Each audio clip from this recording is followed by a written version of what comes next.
नमस्कार दोस्तों, आप देख रहे हैं एनडी भारत न्यूज़। मैं हूं हरिदर शर्मा। हमारे साथ इस वक्त मौजूद हैं नरेंद्र कश्यप जी, जो कि भारतीय जनता पार्टी ओबीसी मोर्चा के प्रदेश अध्यक्ष हाल ही में नियुक्त हुए हैं। उनसे बात करते हैं कि चुनाव आने वाला है, विधानसभा चुनाव में कुछ ही माह बाकी हैं। एक बहुत बड़ी जिम्मेदारी है उनके कंधों पर। सर, किस तरीके से देखते हैं आपको नया दायित्व मिला, उसके लिए बहुत बहुत शुभकामनाएं। बहुत धन्यवाद आपका। और भारतीय जनता पार्टी के शीर्ष नेतृत्व ने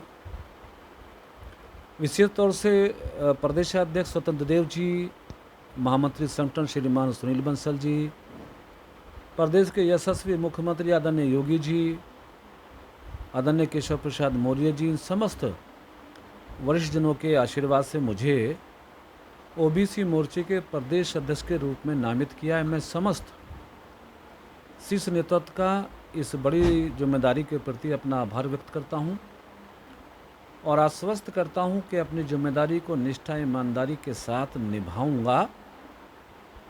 और जहां तक आपका प्रश्न है कि ओबीसी मोर्चे की जिम्मेदारी मिलने के बाद उत्तर प्रदेश में आपकी कार्य योजना क्या रहेगी, आपकी प्लानिंग क्या रहेगी, तो मैं कहना चाहता हूं कि उत्तर प्रदेश में पिछड़े वर्गों की आबादी आधे से अधिक है और सारे पिछड़े समाज के लोग इस बात को जानते हैं कि भारतीय जनता पार्टी देश की पहली ऐसी पार्टी है जिसने पिछड़े वर्गों में जन्मे, गरीब परिवार में जन्मे श्री नरेंद्र मोदी जी को देश का प्रधानमंत्री बना के पिछड़ों के दिलों को जीतने का काम किया। और आप जानते हैं कि आदरणीय मोदी जी के प्रधानमंत्री बनने के बाद देश और उत्तर प्रदेश के तमाम पिछड़े वर्गों ने बहुत मुस्तैदी मजबूती के साथ भारतीय जनता पार्टी का दामन थाम के रखा है। आने वाले 2022 विधानसभा के चुनाव को लेकर मैं ओबीसी मोर्चे के माध्यम से भारतीय जनता पार्टी को ये आश्वस्त कर सकता हूं कि 2017 के विधानसभा चुनाव की मिली सफलता के परिणाम के अनुरूप 2022 में भी पिछड़ा वर्ग मोर्चा पिछड़ों को भारतीय जनता पार्टी के साथ जोड़कर और बेहतर निष्कर्ष और बेहतर नतीजे दिलाने में संपूर्ण रूप से काम करेगी। हमारा प्रयास रहेगा कि ओबीसी मोर्चे को प्रदेश से लेकर बूथ स्तर तक हम बहुत मजबूती के साथ स्थापित करेंगे। भारतीय जनता पार्टी की विचारधारा सबका साथ, सबका विकास, सबका विश्वास जीतने की इस अभियान को तेज करेंगे। देश और उत्तर प्रदेश की सरकारों में पिछड़े वर्गों के कल्याण विकास के लिए जो योजनाएं लागू हुई हैं, उन योजनाओं के बारे में पिछड़े वर्गों को जागरूक करेंगे। और वैसे भी उत्तर प्रदेश में पिछड़े वर्गों के लोगों को इस बात की खुशी है, इस बात की प्रसन्नता है कि जिस प्रकार से उत्तर प्रदेश के यशस्वी मुख्यमंत्री आदरणीय योगी आदित्यनाथ जी ने अपने 4.5 साल के शासनकाल में विकास को गति दी है, सड़कों का जाल बिछा है, बिजली की आपूर्ति में सुधार हुआ है, सांप्रदायिक दंगे समाप्त हुए हैं, लाइन ऑर्डर कंट्रोल हुआ है, क्राइम कंट्रोल हुआ है और पिछड़े वर्गों को भी देश और प्रदेश की हर योजना का सीधा लाभ बिना भ्रष्टाचार के मिल रहा है।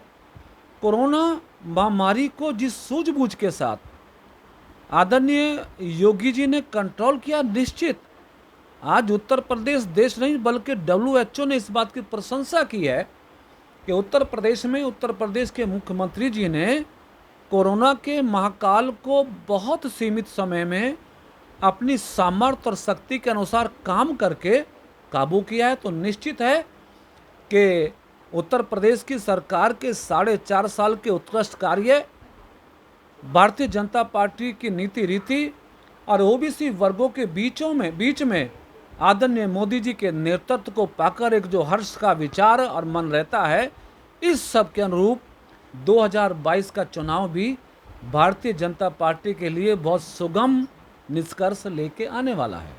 सांसद जी, ओबीसी में अगर बात करें, पश्चिमी यूपी में जाट बेल्ट का रोल माना जाता है, पश्चिमी उत्तर प्रदेश में ऐसा माना जा रहा है। पिछले कुछ समय से जैसे खबरें आ रही हैं कि जो जाट वोट बैंक है वो आपकी पार्टी से नाराज है, कहीं ना कहीं एक चुनौती बड़ा कार्य होगा जाटों को साथ लाने के। देखिए, भारतीय जनता पार्टी में पिछले विधानसभा के चुनाव में, लोकसभा के चुनाव में, प्रत्येक चुनाव में जाट समाज के लोगों ने भी भारतीय जनता पार्टी को बहुत ही खुल के समर्थन दिया, सहयोग दिया, मतदान किया।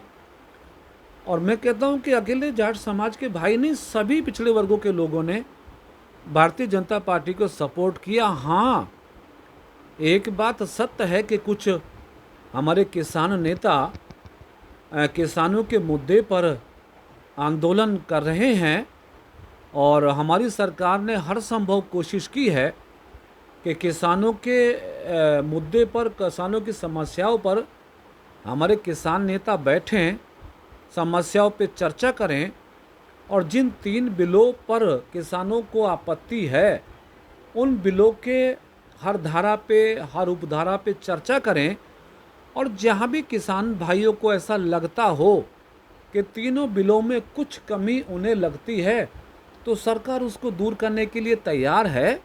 सरकार की निरंतर 12 बैठकें, मोदी जी का वक्तव्य कि उनके और किसानों के बीच में एक फ़ोन कॉल की दूरी है, ये सारी बात देश के किसान लोग समझ रहे हैं, देख रहे हैं, जान रहे हैं कि सरकार की पूरी कोशिश है किसानों की समस्याओं पे बात करने का, समाधान करने का। लेकिन कुछ हमारे किसान नेता हैं जिनकी अपनी कुछ मुश्किलें होंगी, कुछ मजबूरियां होंगी, जो अभी भी शायद सरकार के इस भाव को ना समझ सके हों। लेकिन हम और हमारी पार्टी, सरकार ये कोशिश करेगी, क्योंकि किसान हमारे देश का अन्नदाता है, किसान हमारे देश का गौरव है, किसान के बिना राष्ट्र का चलना संभव नहीं है। इसलिए किसानों के कल्याण और सम्मान के लिए भारतीय जनता पार्टी, एनडीए की सरकार हर कदम जो उचित है उठाने के लिए तैयार है और अधिकांश किसान इस बात को समझते हैं। इसलिए आने वाले 2022 के चुनाव में भी हर समाज के लोग भाजपा को जिताने में कमी नहीं छोड़ेंगे। ये जो दूरी है किसानों और सरकारों के बीच में, क्या ये मिट पाएगी चुनाव से पहले? भारतीय जनता पार्टी और एनडीए की सरकार तो बहुत संवेदनशील है, बहुत चाहती है कि हमारे किसान भाई बैठें, बात करें, बिलों पे चर्चा करें, ओपन डिस्कशन हो। और सरकार हर संभव कोशिश करेगी कि चुनाव से पहले जितना भी न्यूनतम समय में किसानों के साथ संवाद होकर, किसानों के प्रयास के साथ अपने आप को जोड़ के इनकी समस्याओं का निदान करने में हमारी सरकार संकल्पित है। तो ये थे नरेंद्र कश्यप, ओबीसी मोर्चे के अध्यक्ष, जिन्होंने अपनी बात बहुत बेबाकी से रखी। आप देखते रहिए एनडी भारत न्यूज़। मैं हूँ हरिदर्शन। धन्यवाद।